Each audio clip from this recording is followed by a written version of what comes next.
ഞാൻ doctor Mathew Joseph, Delhi Jamia Millia സർവകലാശാലയിലെ അന്തർദേശീയ വിഭാഗത്തിലെ അധ്യാപകനാണ്.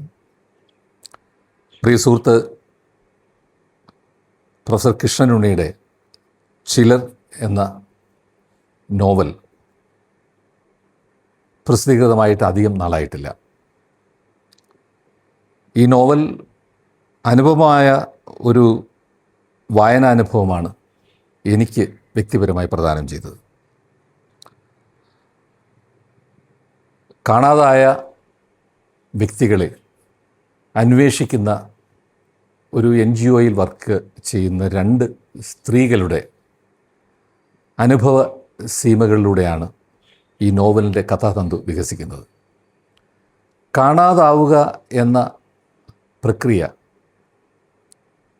ഭരണകൂടത്തിൻ്റെ ആജ്ഞാനുസരണം സംഭവിക്കുന്ന ഒരു കാര്യമായിട്ടാണ് പൊതുവെ നാം എല്ലാം ധരിച്ചു വച്ചിട്ടുള്ളത്. ഭരണകൂടത്തിൻ്റെ പ്രത്യക്ഷമായ ഇടപെടലുകളുടെ ഭാഗമായി കാണാതാവുന്ന ആയിരക്കണക്കിന് ആളുകൾ ലോകത്തിൻ്റെ നാനാഭാഗങ്ങളിലുമുണ്ട്. പക്ഷേ കാണാതാവുന്നവർ എന്ന സമ്പർക്കം ഭരണകൂടത്തിൻ്റെ ഇടപെടലുകൾ കൊണ്ട് മാത്രമല്ല ഉണ്ടാവുന്നത് എന്നും അതിനപ്പുറം അതിന് താത്വികമായ മറ്റ് മാനങ്ങളുണ്ട് എന്നും ഈ നോവലിലൂടെ കൃഷ്ണനുണ്ണി വളരെ കൃത്യമായി വിശദീകരിക്കുന്നു. പലപ്പോഴും കാണാതായവരെക്കുറിച്ചുള്ള അന്വേഷണങ്ങളും ആ അന്വേഷണങ്ങളെ ചുറ്റിയുള്ള സംവാദങ്ങളുമെല്ലാം ഭരണകൂടം എന്ന ഏകബിന്ദുവിൽ സാധാരണഗതിയിൽ കേന്ദ്രീകരിക്കുന്ന ഒരു രീതിയാണ് ആഖ്യാനങ്ങളിൽ കാണുന്നത്. ഈ നോവലിലാകട്ടെ അത് ഒഴിവാക്കുന്നില്ല, പക്ഷേ അതിനപ്പുറമുള്ള തലങ്ങളിലേക്ക് അത് നീങ്ങുന്നു എന്ന് മാത്രം. ഡൽഹിയുടെ സവിശേഷമായ പശ്ചാത്തലത്തിലാണ് ഈ നോവൽ രചിക്കപ്പെട്ടിട്ടുള്ളത്. മലയാള ഭാഷയിൽ ഡൽഹിയെ കേന്ദ്രീകരിച്ച് നിരവധി നോവലുകൾ ഉണ്ടായിട്ടുണ്ട്. ഡൽഹി ഒരു കാലത്ത് മലയാള ഭാഷയിലെ കഥാസാഹിത്യത്തിൻ്റെ ഏറ്റവും പ്രധാനപ്പെട്ട ഒരു തട്ടകമായിരുന്നു എന്നുള്ളതും നാം ഓർക്കേണ്ടതാണ്. പക്ഷേ ആ കാലഘട്ടത്തിലെല്ലാം ഡൽഹിയിലിരുന്ന് കേരളത്തിലെ കഥകൾ പറയുകയാണ് കഥാകൃത്തുക്കൾ ചെയ്തത്. ഡൽഹിയെ പരിപൂർണമായി ഉൾക്കൊള്ളാനോ ഡൽഹിയെ ഒരു കഥാപാത്രമായി സ്വീകരിക്കാനോ എത്ര കഥാകൃത്തുക്കൾ, നോവലിസ്റ്റുകൾ തയ്യാറായിട്ടുണ്ട് എന്നുള്ളതിനെക്കുറിച്ച് നാം ആലോചിക്കേണ്ടതുണ്ട്. ഈ നോവലിൽ ഡൽഹി ഒരു സവിശേഷമായ കഥാപാത്രമാണ്. ഡൽഹി ഇല്ലാതെ ഈ നോവലിനെക്കുറിച്ച് നമുക്ക് ചിന്തിക്കാനാവില്ല. ഡൽഹി എന്ന് പറയുന്നത് രാജ്യ തലസ്ഥാനം മാത്രമല്ല, ചെറുപട്ടണങ്ങളിൽ നിന്നും രാജ്യത്തിൻ്റെ നാനാഭാഗങ്ങളിൽ നിന്നും ആളുകൾ എത്തിച്ചേരുന്ന ഒരു വലിയ മഹാനഗരമായി ചിത്രീകരിക്കപ്പെടും.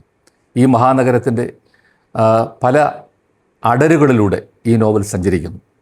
ഈ കഥാപാത്രങ്ങൾ ആയി പ്രത്യക്ഷപ്പെടുന്നവർ ഈ നഗരത്തിൻ്റെ പല അടരുകളിൽ നിന്നും പല പ്രദേശങ്ങളിൽ നിന്നും വരുന്നവരാണ്.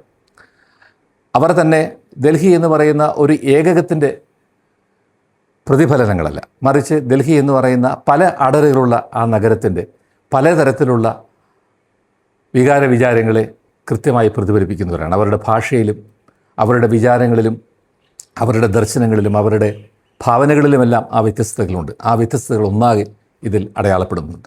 അതുപോലെ വളരെ സവിശേഷമായി ഈ നോവലിൽ പ്രത്യക്ഷപ്പെടുന്നത് യമുന നദിയാണ്. ഡൽഹിയെ കുറിച്ച് ആലോചിക്കുന്നവർക്ക് ഒരിക്കലും മറക്കാനാവാത്ത ഒന്നാണ് ഡൽഹിയും യമുന നദിയും തമ്മിലുള്ള ബന്ധം. അത് വളരെ സവിശേഷമായി ഈ നോവലിൽ പ്രത്യക്ഷപ്പെടുന്നു. യമുന അതിലൊരു കഥാപാത്രമാണ്. കാണാതാവുന്ന പല ആളുകളും യമുനയിൽ അപ്രത്യക്ഷമാവുന്ന ഒരു സാഹചര്യം ഈ നോവലിൽ വളരെ കൃത്യമായി അദ്ദേഹം രേഖപ്പെടുത്തിയിട്ടുണ്ട്. അങ്ങനെ അപ്രത്യക്ഷമാകുന്നവരെല്ലാം തന്നെ ഭരണകൂടത്തിൻ്റെ ഇടപെടലുകൾ കൊണ്ട് അപ്രത്യക്ഷരാകുന്നു എന്ന് മാത്രമല്ല, അവർ തന്നെ സ്വയം അപ്രത്യക്ഷരാകുന്ന ഒരു സാഹചര്യം കൂടിയുണ്ട്. അതൊരു കൃത്യമായും താത്വികമായ ഒരു തലത്തിൽ സംഭവിക്കുന്ന ഒന്നാണ്. അതും വളരെ കൃത്യമായി ഈ നോവൽ രേഖപ്പെടുത്തുന്നു എന്നുള്ളത് വളരെ പ്രധാനപ്പെട്ട ഒരു സംഗതിയാണ്.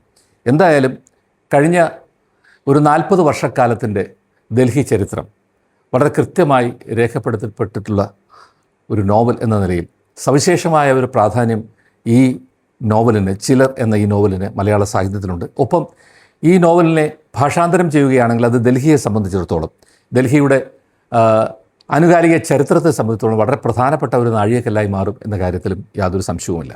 മാത്രമല്ല ഇതിൽ അനുവർത്തിച്ചിരിക്കുന്ന ഭാഷാശൈലി സവിശേഷമായ ഒരു പ്രതിപാദന ശൈലിയാണ് ഇതിലുള്ളത്.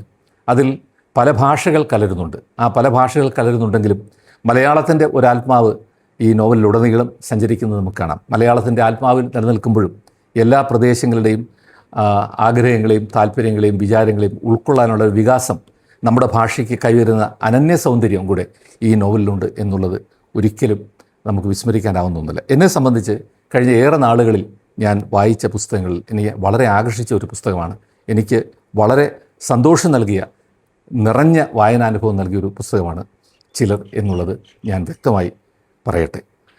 ഇത്തരം ഒരു വായനാനുഭവം പ്രദാനം ചെയ്ത ശ്രീകൃഷ്ണൻ ഉണ്ണിക്ക്, എൻ്റെ പ്രിയ സുഹൃത്ത് ശ്രീ പി കൃഷ്ണൻ ഉണ്ണിക്ക് എല്ലാ നന്ദിയും നമോഭാഗവും രേഖപ്പെടുത്തുന്നു.